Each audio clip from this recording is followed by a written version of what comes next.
महाराष्ट्र की सियासत से जुड़ी अभी की बड़ी खबर। महाराष्ट्र में महाविकास आघाड़ी में सीट बंटवारा तय हो गया है। कांग्रेस 100 सीटों पर चुनाव लड़ सकती है। शिवसेना उद्धव गुट 85 सीटों पर चुनाव लड़ेगी। महाविकास आघाड़ी के बाकी सहयोगियों को 18 सीटें संभव है। 85 सीटों पर ही एनसीपी शरद पवार गुट चुनाव लड़ेगा। अभी तक वो फॉर्मूला जो 85 का था, पेच जो 15 सीटों को लेकर बाकी रह गया था, तो माना यह जा रहा है कि कांग्रेस के खाते में वो सीटें गई हैं और कांग्रेस 100 सीटों पर चुनाव लड़ सकती है। शिवसेना उद्धव गुट 85 सीटों पर चुनाव लड़ेगा और जो बाकी बची 18 सीटें हैं, वो सीटें सहयोगियों को दी जाएंगी। ये जानकारी सामने आ रही है।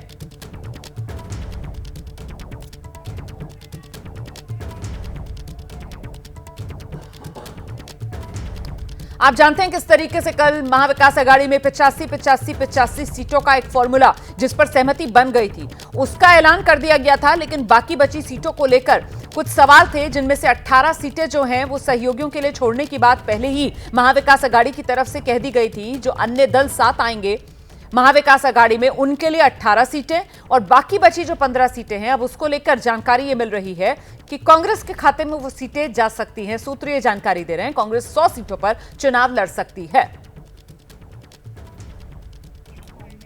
सीधे आपको लेकर चलेंगे, हमारे साथ हमारे सहयोगी जनेंद्र इस वक्त मौजूद हैं। उन्हीं से जरा समझते हैं, मतलब महाविकास आघाड़ी में बड़े भाई की भूमिका में जनेंद्र, कांग्रेस पार्टी आ सकती है 100 सीटों के साथ। सबसे ज्यादा सीटों पर कांग्रेस चुनाव लड़ेगी महाराष्ट्र में। बिल्कुल, बड़े भाई की भूमिका औपचारिक तौर पर तो मिल गई है, लेकिन बड़ा भाई जितनी सीटें चाहता था उससे कुछ कम में कांग्रेस को रोकने में उद्धव ठाकरे सफल हो गए हैं। कांग्रेस की रणनीति शुरुआत में 115 और कम से कम 110 सीटों पर लड़ने की थी, लेकिन अब जो एक कॉम्प्रोमाइज फार्मूला जो बन रहा है, उसमें कांग्रेस को 105 के आसपास, 100 से 105 के आसपास सीटें मिलती हुई नजर आ रही हैं और शिवसेना उद्धव ठाकरे जो है वो 90 के आसपास सीटों पर लड़ते हुए नजर आ रहे हैं। तकरीबन 1.5 दर्जन सीटें जो हैं वो वाम दल और अन्य जो छोटे सहयोगी दल हैं, समाजवादी पार्टी जिनमें शामिल है, उनके लिए छोड़ी जा सकती है और बची हुई सीटों पर शरद पवार की एनसीपी लड़ने जा रही है।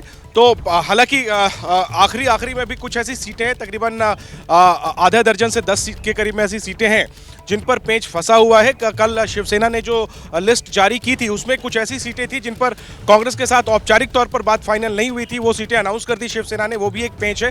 तो कुछ सीटों पर अभी भी पेंच फंसा हुआ है, लेकिन ज़्यादातर सीटें क्लियर हो गई हैं और उसमें जो एक समीकरण नजर आ रहा है, आंकड़ा नजर आ रहा है, उसमें कांग्रेस 105 के करीब, शिवसेना उद्धव ठाकरे 90 के करीब, तकरीबन 1.5 दर्जन सीटें यानी 18 सीटें के आसपास जो है वो सहयोगियों के लिए जो तीनों बड़ी पार्टियां वो छोड़ेंगी और बची हुई सीटें एनसीपी शरद पवार लड़ने जा रहे हैं। जी रोमाना, आप रहिए मेरे साथ, मैं लौटूंगी आपके पास। तो इस बीच इससे पहले मैं मृत्युंजय का रुख करूं। देखिए, महाविकास आघाड़ी में जो सीट बंटवारे का फॉर्मूला सामने आ रहा है उसके बारे में आपको जरा जानकारी दे देते हैं। कुल 288 सीटें हैं और ऐसे में ये जो 288 सीटें, इन 288 सीटों में किस तरीके से अब बात बनती हुई नजर आ रही है।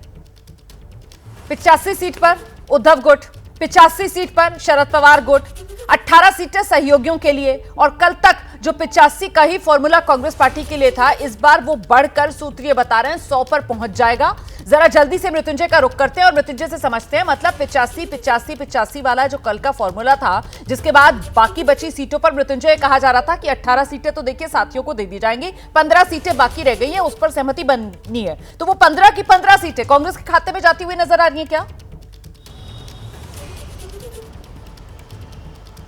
15 की 15 सीटें कांग्रेस की तरफ जाएं, ये बात शिवसेना यूबीटी को पसंद नहीं आ रही है। रोमाना, इसके पीछे की कहानी ये समझिए कि अगर कांग्रेस 105 सीट पर लड़ती है और शिवसेना यूबीटी 90 से 95 के बीच रह जाती है और भविष्य में जब परिणाम घोषित होंगे तो समझिए कांग्रेस के 60 से 65 विधायक आ गए और यूबीटी ग्रुप के 45 से 50 विधायक हो गए, तो मुख्यमंत्री किसका होगा?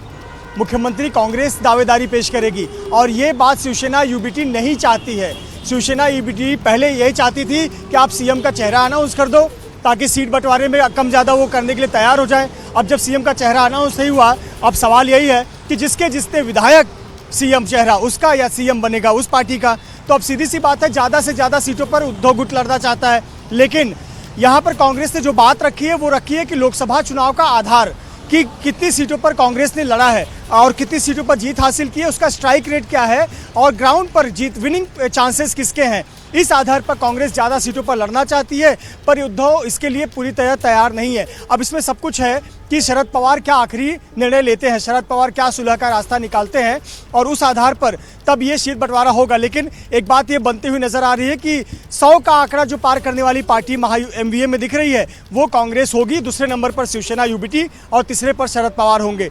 लेकिन कहीं ना कहीं 15 सीटों का जो पेच फंसा हुआ है वो कई सीटें ऐसी हैं जो बीजेपी की गढ़ वाली सीटें हैं। ठीक है। और वहां पर ये पार्टियां एक दूसरे को कह रही हैं कि आप यहां से चुनाव लड़िए, हमें दूसरी सीट जीत दीजिए। इसको लेकर भी असमंजस चल रहा है। तो मतलब कुल मिलाकर अभी कहा जाएगा कि वो 15 सीटों का पेंच अभी बाकी है। हालांकि सूत्र ये जानकारी दे रहे हैं कि बहुत मुमकिन वो 15 की 15 सीटें जो हैं वो कांग्रेस को दे दी जाए, लेकिन इसको लेकर अभी रजामंदी उद्धव गुट की तरफ से नहीं दी गई है। आखिरी फैसला यही बताया जा रहा है, शरद पवार ही लेंगे।